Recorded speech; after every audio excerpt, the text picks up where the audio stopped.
धूलगढ़, एक स्टेशन जो सालों से वीरान है। बस कोहरा और खामोशी बाकी है। चॉइस 47 की वो ट्रेन दर्द, डर और बिछड़ते रिश्तों से भरी हुई थी। अचानक ट्रेन रुक गई। धूल में डूबा स्टेशन और चारों ओर सन्नाटा। सुबह सब गायब था, न ट्रेन न लोग, बस बिखरा हुआ सामान।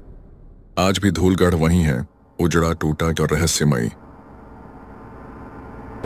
आधी रात को धुंध में एक ट्रेन आती है, पर कोई चला नहीं रहा। एक आदमी चढ़ा और ट्रेन कोहरे में गुम हो गई, हमेशा के लिए।